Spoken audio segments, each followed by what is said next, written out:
이 아둘람 굴에는 다윗의 사랑하는 형제와 그 가족들뿐만 아니라 환난당한 모든 사람이 모였다는 거예요.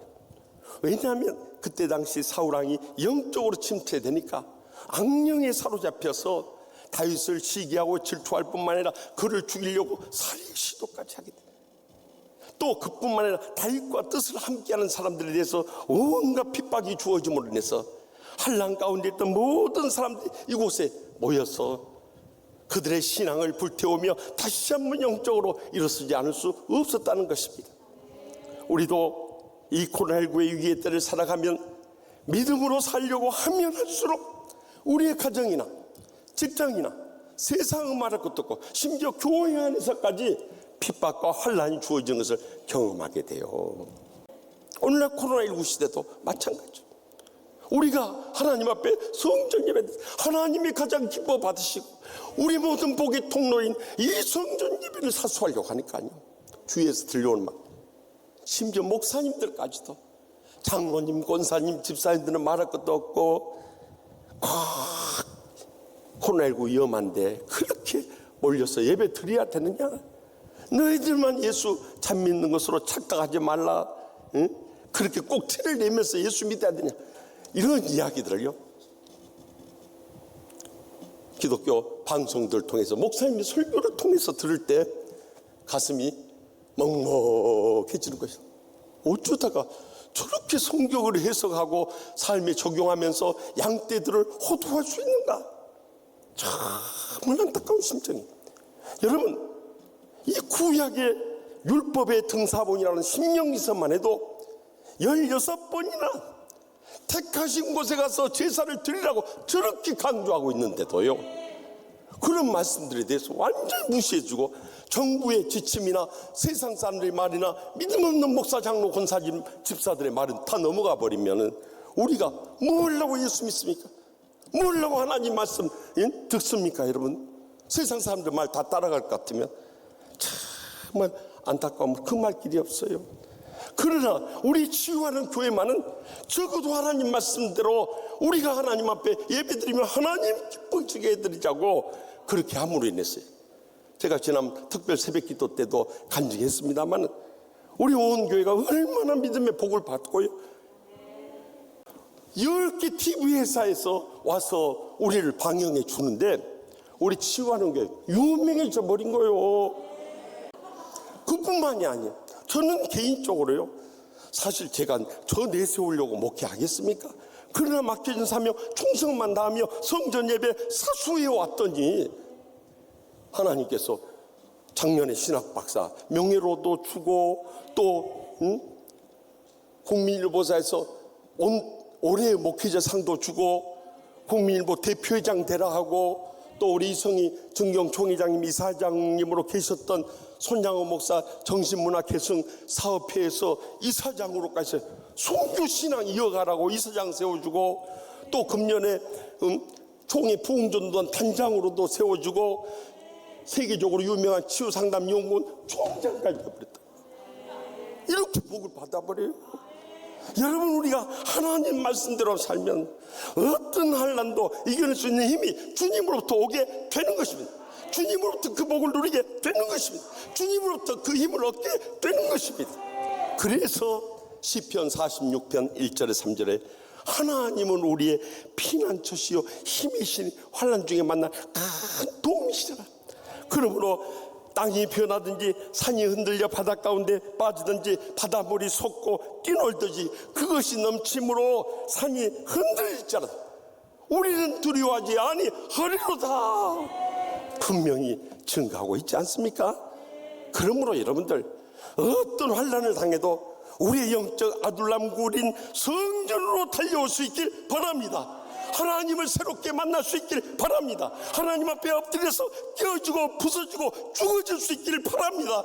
그리고 주님 앞에 매달려 간절히 눈물로 울부짖을 때 하나님 살아계시기 때문에 우리에게 복을 주시고 힘을 주시고 모든 걸 감당할 수 있는 믿음 부어 주시는 것입니다.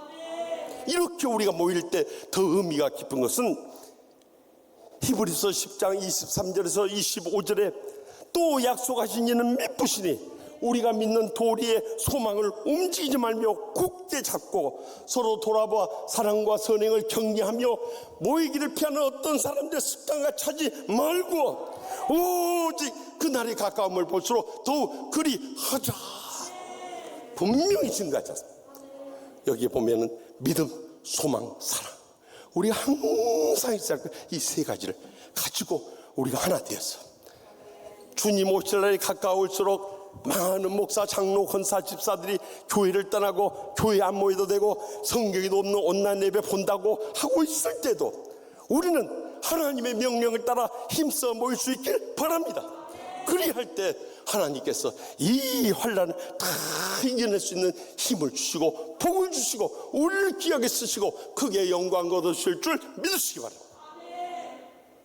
계속해서 본문 2절 중반절 말씀 다 같이 읽겠습니다. 빚진 모든 자와, 이 아둘람 굴에는 다윗과 함께 빚진 모든 자들이 모였어요. 우리가 빚진 모든 자들이니까 빚 많이 진 사람이 먹튀 하듯이 그 빚 다 떼어먹고 개돈 떼어먹고 그리고 이 동굴로 모인 줄로 착각이 쉬운데요, 여기 나오는 빚진 자라는 것은 히브리어로 노쉐라고 해가지고 그때 당시에는 고리 대금에 의해서 얼마나 많은 서민들이 경제적인 어려움을 겪었는 몰라. 전 재산 몰수하는 것도 말할 것도 없고 노예를 삼아버리는 거예요. 그러니까 얼마나 부당하게 그들이 피해를 입었냔 말이에요. 그런 데서 더 이상 견디지 못한 자들이 뛰쳐나와서 그들의 영적인 복을 갈구하면서 이 아둘람 굴에 모였다는 것입니다. 우리도 코로나19가 터짐으로 인해서 경제적인 이득을 얻는 사람도 있지만 대다수의 사람들이 경제적으로 큰 손실을 얻고 있습니다. 특별히 자영업하신 분들 정말 피눈물 나는 고생을 하고 있어요. 그래서 저는 새벽에 이 조그만 가게 하시는 성도들 위해서 기도할 때마다 항상 그 대목에서 눈물이 나오는 거예요. 우리 성도들이 얼마나 먹고 살기 힘들까. 정말 주님 앞에 바치고 싶어도 바칠 물질이 없으니 그들을 어떻게 위로할 수 있겠어요. 하나님 앞에 복을 구하는 수밖에 없는 것이죠. 그리고 이런 물질의 축복을 받은 자들이 이 어려운 때 오병이의 헌금을 통해서 고통당하는 우리의 형제들 자매들 뿐만 아니라 이웃들 더 나가서 선교지에 이르기까지 나누고 베풀고 섬기며 살아가야 되는 것입니다. 그럴 때 하나님께서 우리 여생과 자손들에까지 천배나 만배나 갚아 주신 거예요. 저는 지난 가을 부흥의 둘째 날 저녁 강사님 대접하면서 대접한 우리 장로님이 계시는데 그분은 평소에도 예배에 빠지지 않는 장로님. 그뿐만 아니라 소득의 11조와 심지어 건축 헌금이나 모든 헌금세 구제 이르기까지 힘이 지나도록 한 분이. 그런데 이제 은퇴를 앞두고 저기 고향 쪽의 시골에다가 땅을 사가지고 텃밭을 500평을 가꾼다네요. 그 넓은 땅이죠. 그리고 집도 짓고 그렇게 지냈는데 이제 연세가 더 들수록 그게 또 힘들다고 안 해요. 그런데 하나님께서 그만하라고 남은 여생도 이 교회 와서 해야 할 주의 일들이 있다고 깨우쳐 주시려고 그랬는지 그 텃밭으로 고속도로가 뚫려버렸다가 나요. 그래가지고 그 텃밭을 아주 비싼 가격으로 정부에서 샀을 뿐만 아니라 장로님 이렇게 다시 서울로 와서 주일에 집중할 수 있도록 이렇게 해주셨다고 감사하다고 그러는 거예요. 그래서 믿음으로 살면 그냥 뒤로 넘어져도 코가 깨지는 것이 아니라 뒤가 넘어져도 그냥 돈이 받쳐주구나 그런 생각이 들어버려요. 여러분 우리가 믿음으로 살면은요 틀림없이 영적인 은혜뿐만 아니라 육적으로도 복을 받게 되는 것입니다. 지금 당장 복이 안 오면 하나님 아버지 내가 왜 복이 된다고 약속하셨는데 복을 못 받습니까? 하나님 앞에 엎드려 기도하고 통에 자복할 것 자복하고 결단할 것 결단하고 믿음으로 일어설 수 있길 바랍니다. 틀림없이 하나님 약속하신 복은 임하게 되어 있는 거예요. 중요한 것은 우리가 어떤 고난 속에서도 인내하고 있으면 하나님의 복을 누릴 날이 꼭 다가오게 된다는 거예요. 그래서 히브리서 6장 13절에서 15절에 하나님이 아브라함에게 약속하실 때 가리켜 맹세할 자가 자기보다 큰 이가 없으므로 자기를 가리켜 맹세하여 이루시되 내가 반드시 너에게 복주고 복주며 너를 번성하게 하고 번성하게 하리라 하셨더니 이같이 오래 참아 약속을 받았느니라. 여러분, 우리는 흔히 믿음의 조상 아브라함이 그냥 가서 복을 누리고 가나안 땅에 잘 산 걸로 그렇게 착각하지 마세요. 아브라함이 가나안 땅을 가는 과정이나 그곳에 정착해 가서 사는 동안 얼마나 많은 시련과 역경을 겪었는지 몰라요. 믿음의 연단 속에서 정금 같은 믿음으로 나올 때 하나님의 복은 그를 통해서 자손 대대로 이루게 되었던 거예요. 그러므로 이제는 우리의 지나간 삶을 돌이켜보면서 왜 하나님의 복을 잃어버리고 사는가, 그것을 돌이켜보면서 다시 믿음으로 결단하고 일어서게 될 때 우리의 지난날의 실패가 절대 헛되지 않습니다. 그걸 통해 하나님께서 연단하시고 눈물을 흘리면서 그 독일의 문호 요한 게테가 말해, 그 비렐름 마이스터의 수업 시대라는 책 가운데서 한 노인의 탄식 가운데 그런 말이 나오죠. 눈물 젖은 빵을 먹어보지 아니한 사람하고는 이야기를 하지 말라는 거예요. 다시 말하면 눈물을 흘리며 저 빵을 먹으면서 자기 인생을 돌이켜보고 신앙을 새롭게 하고 믿음으로 결단하며 일어설 때 결국에는 그 험난한 세월이 지난 후에 복의 근원 대신 하나님 아버지께서 기필코 우리를 복되고 복되게 하시며 번성하게 하고 번성하게 하리라는 이 약속의 말씀을 그대로 체험하게 될 줄 확실히 믿습니다. 마지막으로 보면 2절 하반절 말씀 다 같이 읽겠습니다. 마음이 원통한 자가 다 그에게로 모였고 그는 그들의 울음머리가 되었는데 그와 함께한 자가 400명 가량이었더라 하면, 여기 마음이 원통하는 단어가 히브리어로 마르라는 단어를 쓰고 있어요. 영어로 discontented라고 해서 불만스러운 사람들, 이 사람들이 다 모였다는 거예요. 그들의 삶 가운데 사울의 이 정치를 보면서 어떻게 그가 신앙의 왕이라 하면서 저렇게 할 수 있는가, 마음에 불만을 가진 사람이 다 모이는 거예요. 사울에게서 상처받은 사람들이 다 그곳에 모인 거예요. 그래서 그곳에서 자기들의 상처의 감정을 다 털어놓고 함께 치유의 은혜를 나누고 믿음으로 일어섬으로 인해서 그들은 10년 동안의 피난 생활을 이겨내고 결국에는 다윗이 유대의 왕으로 일어서게 될 뿐만 아니라 그 영광스러운 축복을 이 400여 명의 함께했던 자들이 다 누릴 수가 있었던 거예요.